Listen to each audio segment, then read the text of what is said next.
네, 다음 책은 근데 여러분들도 많이 아실 거예요.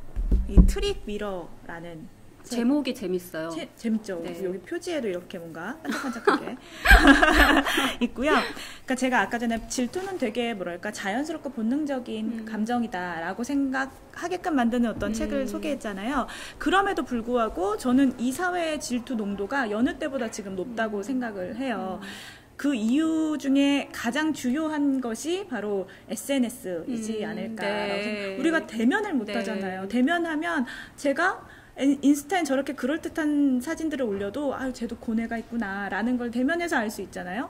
대면하지 못하는 상황에서 맞아요. 어떤 미디어 매체로만 너무나 매끈한 그와 혹은 그녀의 모습들을만 접하니까 이게 훨씬 더 질투를 정말 그쵸? SNS는 왜 이렇게 잘난 분밖에 없어요. 너무 많으시잖아요. 전 못 보겠더라고요. 저도 못 보겠더라고요. 그냥 아예 안 보는 게 낫다. 맞아요. 못 보겠다, 안 볼란다 네. 이렇게 되는 건데, 그래서 이 저자는 그 질투를 증폭시키는 어떤 사회 구조, 시스템인 SNS에 천착을 했어요. 근데 너무 재밌네요. 너무 재밌죠. SNS만 이렇게 막 파고든 게 아니라 자신의 경험과 함께 녹이면서 이제 파고드는 네네. 건데, 되게 저는 이 책을 뭐라고 이름 붙이고 싶냐면 자아 탐사기 같은 자아에 대한 탐사 보도라고 이름을 붙이고 싶을 정도로 정말 자신이 생각했던 관념들, 감정들, 이게 다 진짜일까를 엄청나게 해부해서 들어가는 그런 책이거든요. 작가가 어떤 분이세요? 작가 좀 너무 소개를 중요한 해주시면. 무려 88년생 MZ 그렇구나. MZ 세대입니다. MZ 세대고요. 그 워싱턴 포스트에서 이렇게 표현을 해요. 밀레니얼 세대의 수잔 손택이라고 표현을 할 정도로 굉장히 촉망받는 그런 그렇구나. 작가이고, 나중에 작가 얘기를 들으니까 더 읽어보고 싶네요. 그렇죠. 이분 되게 특이한 것이 어렸을 때부터 인터넷에 글을 쓰기 시작했고 10대 때 혹시 그 예능 지니어스 아세요? 네. 지니어스 같은 약간 리얼리티 쇼에 걸스데 보이스라는 그런 리얼리티 쇼에 출연한 나갔어요? 그런 굉장한 이력이, 되게 독특한 이력이 있죠. 그래서 그 리얼리티 쇼 안에서 자기에게 부여된 캐릭터를 연기하는 자신을 바라보는 심정, 또 SNS도 되게 활발히 하시거든요. 너무 되게 색다른 경험들을 많이 하시는 분이네요. 맞아요. 그런 SNS도 하시니까 자기가 이제 SNS에서 자신을 내보일 때, 그럴 때 어떻게 하는지 뭐 이런 것들에 대해서도 되게 솔직하게 담겨 있어서 흥미롭게 읽었습니다. 네. 이 제목이 트릭 미러잖아요. 트릭 미러라는 것은 결국에 나를 확대해서 보여주거나 나를 굉장히 축소해서 보여주거나 하는 정말 왜곡된 거울이잖아요. 그 역할을 SNS가 하고 있다, 이제 라고 얘기를 하고 있고요. 제가 여기서 되게 통렬해서 되게 통쾌하다라고 느꼈던 문장 하나만 좀 소개를 해볼게요.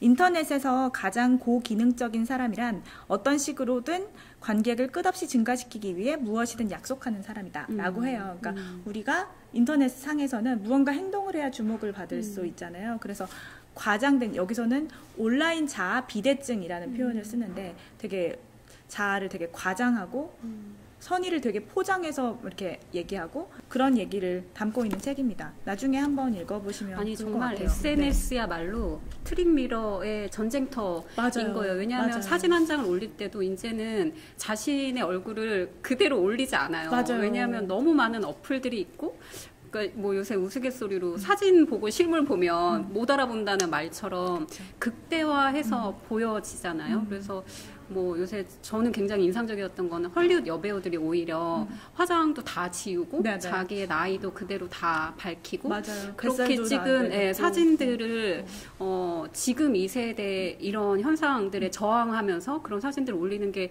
굉장히 인상적이었는데, 그렇게 SNS에 누군가를 그렇게 끊임없이 비교하면서 위축될 필요는 없다. 이게 너무 과장되고 어떤 이런 트릭 미러처럼 이런 좀 걸러서 생각할 필요가 있을 것 같아요. 맞아요. 근데 이 저자는 그 지점도 약간 지적을 하고 있어요. 그러니까 화장을 안 하고 나오는 것, 이런 것이 오히려 약간 뭔지 알죠? 그것도 또 SNS에서 주목받을 수 있는. 그러니까 주목받고 그거를 위해서 또 약간 피부 관리에 투자를 한다든지 또 다른 양태의 어떤 미모 노동이라고 표현을 하는데 이런 것들을 양산시키고 있다. 정말 라는 차원으로 또 얘기를 한 부분이 있어서 되게 특히 이 이 질투라는 감정은 저는 모르겠어요. 극단으로 치닫는 건 남성들에게 더 많이 보이지만 일상적으로 질투를 더 많이 겪는 거는 여성인 것 같아요. 왜냐하면 이 SNS에서도 훨씬 더 많은 게시물이 여성에 의해서 나오고 여성이 약간 전시되는 측면이 있잖아요. 그쵸. 이 SNS라는 플랫폼에서. 그래서 여성들이 특히 읽으면 좋을 책이다라는 생각이 드네요. 마지막으로 연극 하나 소개를 해주셔야죠. 공연 한 편을 소개해드리려고 해요.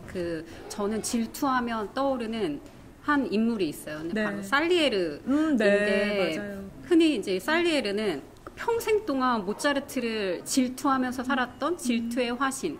그리고 또 모차르트라는 제1인자 뒤에 가려진 제2인자. 그러니까 뭔가 이렇게 포장되어 있는 사람인데 사실 뭐 여러 가지 책들을 읽어보면 그에게도 그럴 만한 이유가 있고 뭐 고뇌가 있을 텐데 제가 소개해드리고 싶은 연극은 영국 작가 피터 셰퍼의 아마데우스라는 작품이에요. 네. 모차르트와 살리에르가 주인공이고 아마 아마데우스 이름을 들어보신 분들이 그 영화 아니야? 이제 이렇게 생각하시는 분들이 많으실 거예요. 영화가 뭐 아카데미상을 다 휩쓸기도 했고 정말 좋은 작품인데 원래는 피터 셰퍼의 원작 희곡을 바탕으로 한 영화이고 연극이 있습니다. 그래서 원래 연극이 있어요. 네. 저는 피터 셰퍼를 정말 좋아하는 작가거든요. 그러니까 약간 제가 질투 잘 안 한다고 하는데 저는 다 이미 돌아가신 작가들을 질투하는 거 좀 있는 것 같아요. 그러니까 평생을 해도 나는 이 사람들만큼은 못할 것 같고 글 잘 쓰는 사람들 보면 너무 질투가 일어나긴 하는데 이제 그런 작가 중에 한 명이고 피터 셰퍼는 뭐 에쿠스, 고곤의 선물 같은 작품들을 쓰기도 했습니다. 제 인생의 연극으로 손꼽는 작품들이기도 해요. 그래서 아마데우스 이야기를 조금 더 해드리면 살리에르 이야기를 하지 않을 수가 없는데 원래 주인공은 모차르트가 아니라 그래도 이 이야기에서는 살리에르가 주인공이에요. 아마 이제 돌아가신 살리에르가 알게 된다면 그래도 내가 후세에 조금은 불명예스럽지만 맞아. 이런 이름을 남기게 됐어 라고 또 생각할지 모르지만 불명예로 1등?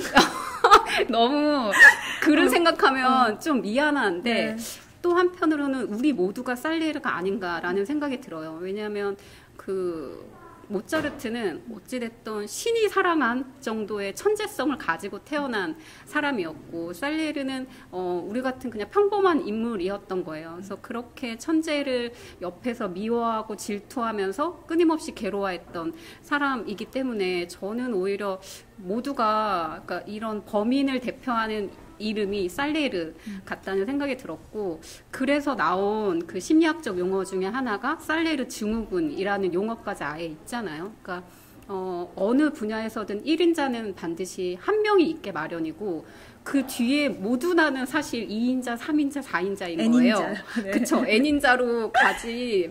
그 한 명을 우리는 질투하고 또 아니면 나의 평범함을 굉장히 뭐 괴로워한다거나 그런 감정에 휩싸이는 걸 이제 살리에르 증후군이라고 하는데 이제 이 감정의 경증이냐 중증이냐에 따라 어떤 뭐 심리학적 치료도 달라지겠지만 제 생각에는 모두 다 살리에르 증후군은 우리 다 앓고 있고 누군가를 끊임없이 부러워한다거나 또 질투한다거나 이런 감정들이 있기 때문에 아까 말씀드린 대로 오늘 이제 여러 가지 책들을 또 소개해 주신 대로 질투는 자연스러운 감정이지만 그럼에도 잘 조정을 해야 되겠구나라는 것들 그런 생각이 드네요. 살리에르는 그래서 어떻게 됐어요? 살리에르는 스폰가요? 이 이야기의 발단은 사실 모차르트가 굉장히 이른 나이에 죽음을 맞아요. 30대 후반에. 그 이유가 살리에르가 모차르트를 독살했다는 세간의 소문이 있어요. 근데 실제로 모차르트의 사망 원인에 대해서는 지금도 밝혀지지 않았거든요.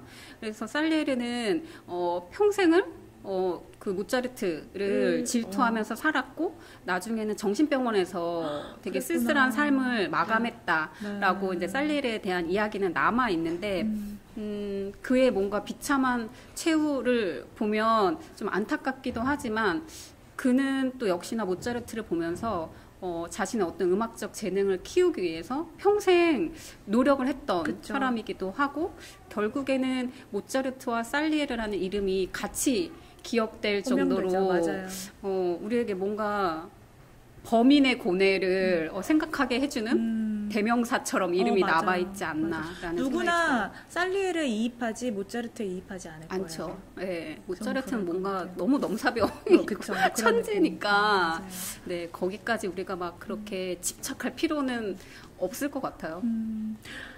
얘기를 다 들어보니까 이 질투라는 감정을 되게 조절하고 잘 다스리는 게 유독 더 중요해진 시대에 우리가 살고 있는 것 같은데 작가님은 어떻게 다스리십니까? 울컥 막 이렇게 쏟아오를 때마다. 아니 그래서 아까 제가 잠깐 말씀드린 대로 질투는 제가 평상시에 잘 하지 않아서 그나마 다행인 것 같아요. 아, 그래도 제가 좀 그런 컨트롤은 잘 안 해도 돼서 다행인 것 같고, 이 열등감을 생각을 해보면 그나마 그 열등감이 저를 이 자리까지 오게 한 힘이 아닌가라는 생각이 드는 거예요.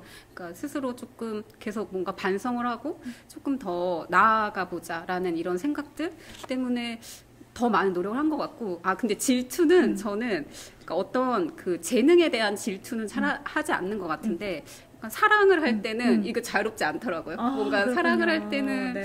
어떤 상황에서 그 얘기한 대로 그 배타적 소유권이나 집착이나 이런 것들을 하면 안 된다라는 말은 너무 명확한데, 그래도 사랑하는 사람에 대해서는 그런 감정이 뭉게뭉게 피어나는 건 그쵸. 어쩔 수 없고, 또 한편으로는 되게 쿨하게 대응해야 하잖아요. 그쵸. 상대방은 내 것이 아니기 때문에 그래 맘대로 해 뭐 이렇게 해야 되지만 그 사랑할 때의 질투의 감정은 저는 좀 자유롭지 못한 것 같아요. 그렇군요. 네네. 저 역시 뭐 그렇고요.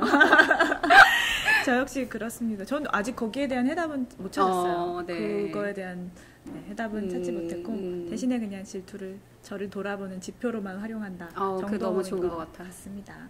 네. 오늘 질투에 관해서 이야기 나눠봤는데 어떠셨어요? 오늘 굉장히 인간이 여러 가지 감정을 겪게 되는데 그러니까 질투만큼 자기 스스로를 생각하게 하는 감정이 없는 것 같아요. 말씀하신 대로 맞아요. 결국에는 나를 돌아보게 하는 스스로의 지표로 삼을 수밖에 없고 질투는 평생 살면서 우리가 같이 가져가야 될 수밖에 없는 감정들이고 뭐 매일같이 몇 번이나 겪게 되니까요. 그래서 뭐 여러 가지 책들이나 아마 그런 연극에서도 이런 주제가 나올 수밖에 없는 것 같아요. 맞아요. 우리는 인간이잖아요. 네. 이런 주제의 콘텐츠가 나오면 언제나 볼 수밖에 없죠. 그쵸. 그 짜라투스트라가 이런 말을 했대요. 질투에 휩싸인 자는 전갈처럼 결국 자기 자신에게 독침을 겨냥하게 된다. 질투가 무서운 것은 자꾸 자신을 향하기 때문인 것 같은데요. 오늘 그래서 저희가 나눈 나름의 질투 활용법 덕분에 여러분들이 질투를 조금 너무 미워하지 않게 봐주시는 데 도움이 됐으면 좋겠습니다. 오늘 나눈 질투 이야기가 마음에 드신다면 구독과 좋아요를 눌러주세요. 네, 저희는 다음에 다시 돌아오겠습니다. 감사합니다.